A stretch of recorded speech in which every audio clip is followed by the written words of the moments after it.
Oboy Siki kan we na no ye to abani we na se Oboy Siki asem kan na atumi abam enti Oboy Siki ekọ asieye edi aseda akọ akoma nananom ene abosom wakọ gunsa chese Daniel to aba no na eyedapa Daniel dapa eksinananom atimi aboa ama Oboy Siki na se mo kan na timi abam ama NDC awe ne power dia ene nananom nyensen Oman nye ba ko fu de bu asef o mai mu nyina o mfa koma pa internet police for immigration for custom for prison for a day. I have the singular honor as the returning officer of the 2024 presidential election to declare His Excellency John Dramani Mahama as the winner of the 2024 presidential election and the president-elect of the Republic of Ghana with a total percentage of 56.55%.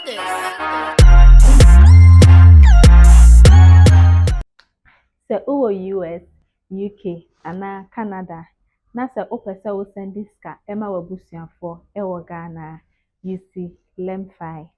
Ane Lemfi, ewo Lemfi so no, se wo send ska ma wabusuafo a secure, ena ye was 0 transaction fees.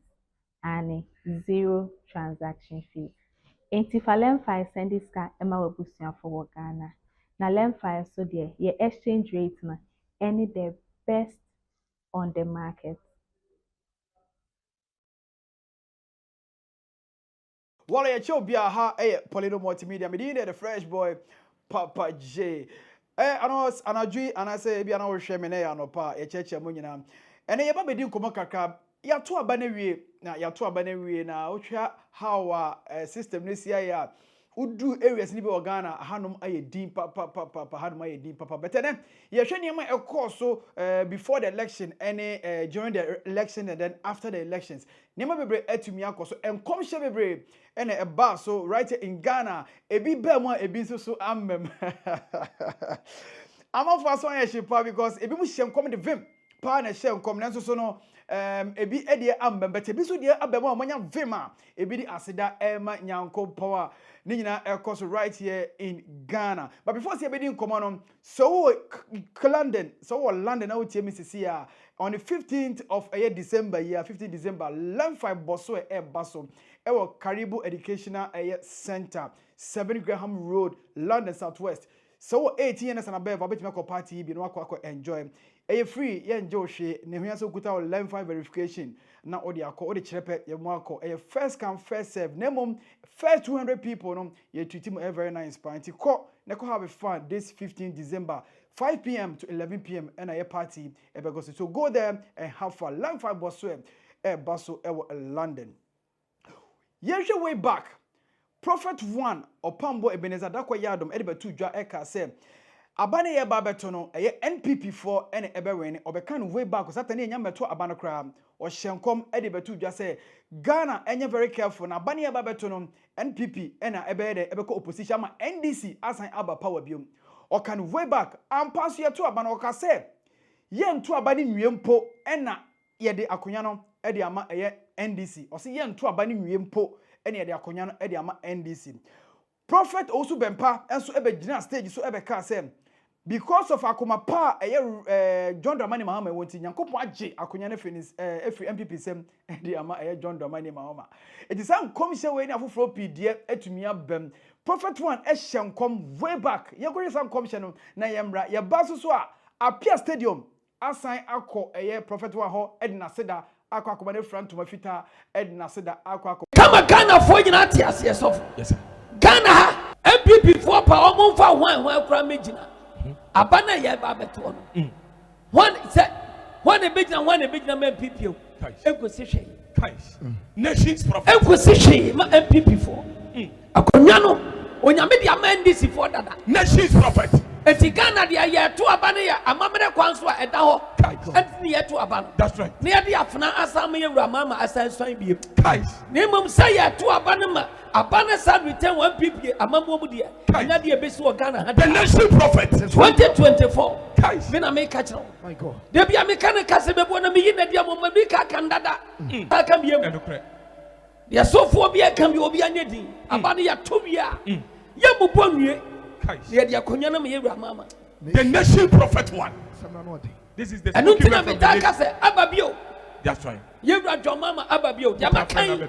Ubetima record the ato. Yes. Baby intimacy sadi on Yamina Miswaka. Guys.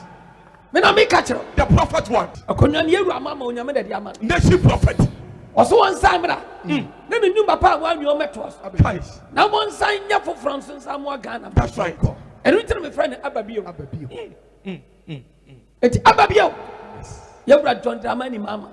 What's Ababio? Jesus. NDC amamoni esa babie enti me odi for America no ano wo bi nyana disi akadi agro sani onyame na meso aka ne sa na be sa ye onyame aka nipa bi ntimi tisa no amen wo papa masam wo brejai na sa wo tan me na wo konko na wo tan wo be pu na me ka kero na so to me so enkwane awoten na be ye odia bisa onyame aka no de wakoma hedai ana ato adi akire. Yes, God bless you. The nation's prophet ya beto aba no Ghana na yankai nwie ye wura John Dramani mama. Let's go. Ya tamkana kwa kasa ni sadi amani bie Jesus prophet nenkwaso amen nti me say afra ni sai ye wura John Dramani Mahama Abio. Yes, guys, this is the spoken word from the prophet. My God. Enti anu anu no The nation's prophet one. Enti obi biara bia wo ye campaign bia no so beti ma se ye besi anya sia wie NDC win election na mi ye besi anya sia enkrofo no be yo mo me o mu challenge me onyame akwa o challenge me awurade a o ma nye kra meje anya medjuma o mu ma power o mu power mo hwe election we o be lusu na woni me Ghana haye people one aya kama sam tira ho. Yes. Aya cheda kama sam tira ho every tete. Yes. Besiri yanku ni nkugo da. Yes. Do ya champion santimam ya kana no atom. Sir Jesus Christ. Awurade Israel. Ode no wa appear stadium. Honorable. Jesus Christ. Yes. Awurade Israel. Awurade Israel. Jesus Christ. Honorable,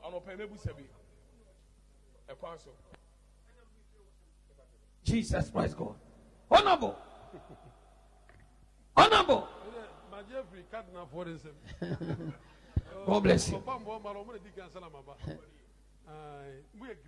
More. Jesus Christ. Yes, God.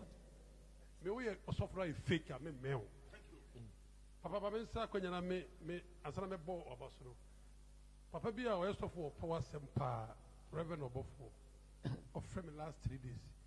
Me a video with me soon. A President Mahama. Or see, a quenya me one main trust about TV Sukwasiada, or no TV, was a member of TV Sukwasiada, Namenka. Will be our Russian country. So for Obofo say, as some more kind, and if the no dog, they mama pay my becca. Yes, I'm a better too. Inti mabejina and let me nation television so Ghana ni pe bia wo pe bibia tie dia kwasi ada o man pani kura tia za o man ma no papa akonya me wo esre wade say me ni good mood me gina ha me twa ntro da me be me twa bi ni ntia me twa bi ni say oh why are they so papa boy why here oh, Sabuchi. Kadia Radia and the Jan Chasam. Kadia and Tawaba and Jan Chasam, and Yanutineva. I'm a cabby, I'm a wild bush, and you are Majana. Say, Ununasa with Jan and Swabinasam. And that's a Mekumu Kotti.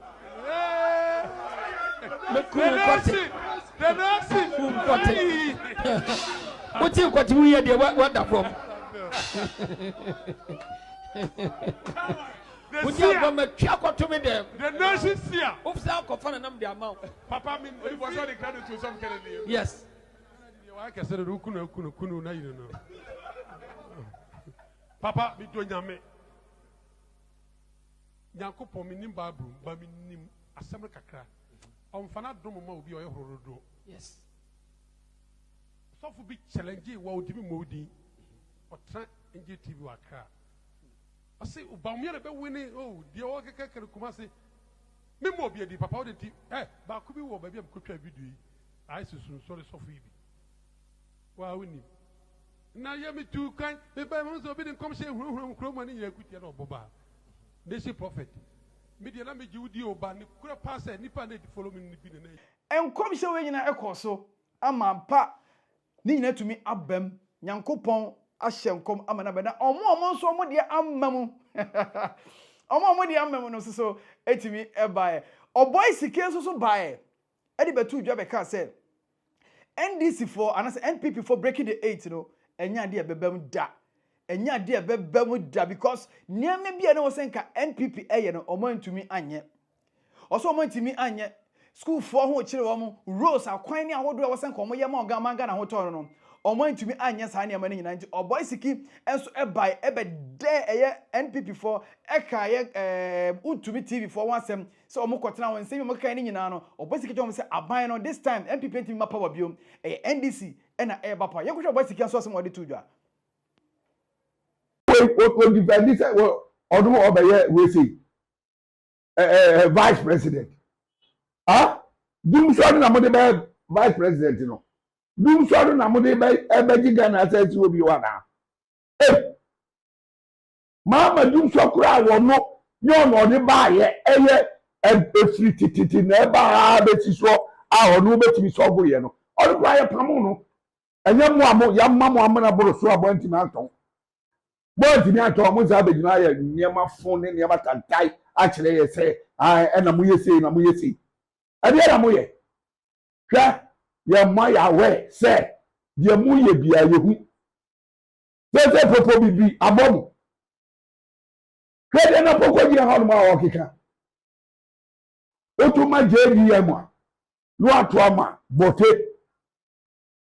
mesi wotuma jebi ye mo no ato ama bote vice president you wo pa kunya wo ye campaign ma wo ni de na na du ko gina olorobi obi okoka se sa wotuma na adua ana wotuma mia no ato ama ni lamte vanderpool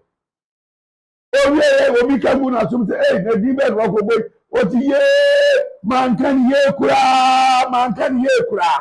asa dana no say ni lamte de ye de ye dey eye ni lamte banaman anu bi ena na portrait ache no awo kika ogo ba bi ogo mi won ma o se ezu eye za na po che de wo de wo ye Oboy Siki ka rewie ye na no ye tu abani wie na se Oboy Siki asem o kan na atumi abam enti Oboy Siki ekọ asieye edi aseda akọ nananom eni abosom wakọ gunsa chese dani etu aba no na eye dapa dani edapa eksenanom atimi aboa ama Oboy Siki na sem o kan na atimi abam ama NDC awe ne power dia eni nananom nyensen okogunsa ewese so Oboy Siki ni asiye de ka se ye ka asiye na the last okodi ni birthday asiye ko ya na NDC aba power Oboy Siki asako ede eye ensagogu form adana nanom ase so o maboa ama NDC atumi aba power ye kwotwe Oboy Siki ogunsa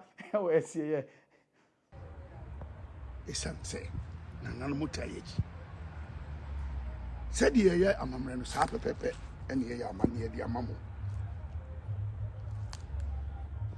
asasi ya ntiamwa nsewu na nanom nsamafo momra mejensa eno asonfo nsamafo monyensa oyuko monyensa bretu monyensa asine monyensa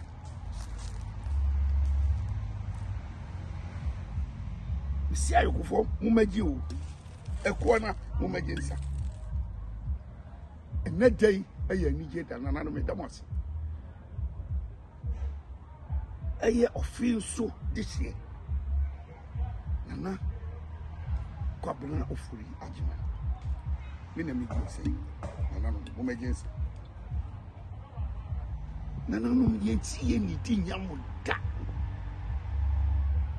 bibia ebe ka mo sadia mo koye no saa ne enso ebe ba ye bra nso ya mo ye ho bai Ghana man mo ye ho bai o mampanyi Kwame Dramania wabetina akonya no so sese mo na mo be ma na dwen nana no mun kai no niema bia eso ye mo man no skan ko dia ko mepre o tifie no no hu de oye na o mo ba ye o mo tutu papa so enu nti e no so sa ba bio mo dia ma no mo dwuma o man no nye ba ko fu de ebu asafo o man mu nyina o mo fa kuma pa enter na chi police for immigration for custom for prison for a day obi biara oya abai nipa omu nyina amfa kuma pa enter the chi omo ewe nsuo to omo ayehwe nkane aso omo mba atwini ma adwuma ba omo moaye na adwuma mraka na bibiri ni nipa bonini wono de o se o saade de munya no kwayo munya no kwayo nipa bonini o so mpega na yie no ono de obedi nsɛm a ɛmfata anaasɛ obɛyɛ bibi sɛ wotu abae wo yɛ gudie ananom obi nsa kyerɛ no busuafo ɛnyɛ no busuafo da mede wɔn nyinaa hyɛ wɔn sa wɔn nkɔnkɔmmɔ so ɛmo wɔn so nananom mo yɛ ho bae me a megyina he mode hyia no me ebu a mede ma mo ɛne sɛnea mesi a megye mu deɛ no meyɛ bibia mo mani yeye when you know SCC not just enkom no ebi mu hyeye ema mo de etimi bɛmo ama na very very nice I say amanfo je say asofo wa Ghana ha ebi mu nkom hye etimi bɛm ebi so de etimi bɛm na nyame bɛm pa na je say Ghana asofo omo ɛsom nyame ye so Ghana ha no nyame bɛm nyame kro na etimi ka say we na bɛwe ne na nyame kro na etimi ba ka say we ensa enwe ne nyame bɛm ene ye so no Ghana ha. So all these prophecies we nyina na me bisa no Oboy Siki no a prophet ana Oboy Siki o a prophet Oboy Siki o prophet ana or to be the na farmer na say but so good omo nyina nsem omo kae no etumi abem ama NDC as I'm talking to you now ya nto aba na nwie as at 9 p.m. na ya nto aba na amanfo gusu a collate no ena eba say Ghana for musa pa bia dun de NDC ena atiki akonya no the next day enu ba bia mpo ena Dr. Mahmoud Bawumia eba press conference agitu musampa wa frɛ John Dramani Mahama the flag bearer of the NDC are congratulating himself wadi enkunim ewa abatu men and very very nice and amount for respecting Dr. Bawumia pa say wetimi ajatum na wanye bare ohun se be ekɔ ne de wiase nso bo a o se bo men kase epeteme so timi gitu mu na oba abonte ebe consider defeat no kwanti mi giri se Ghana for betimi hunimobo na 2028 omotumi ato aba e ama Dr. Mahmoud Ghana for the time say the humobro and the toaba eti we in summer a course so after before and during the elections isa me no ka say isi aba abonte e de aba betudwa aye the official declaration e de atudwa say NDC and it say Ghana akonya no omo eba abetena so ya Ghana mfro nyina say abane to ye no akwakoye asumdwie na basabasa be ya bakanka ni nyina achi no Ghana aye asumdwie. Thank you for watching. Poleeno Multimedia na ye gina so ne ya bo ayase ya ma NDC for etiri nkwa na emom moma Ghana enye de na enye fe password and handle camera e direct bibia meeting the French boy Papa J executive producer Poleeno Ade Adam Strong all the way in the UK. Thank you for watching. You must say share. Bye bye.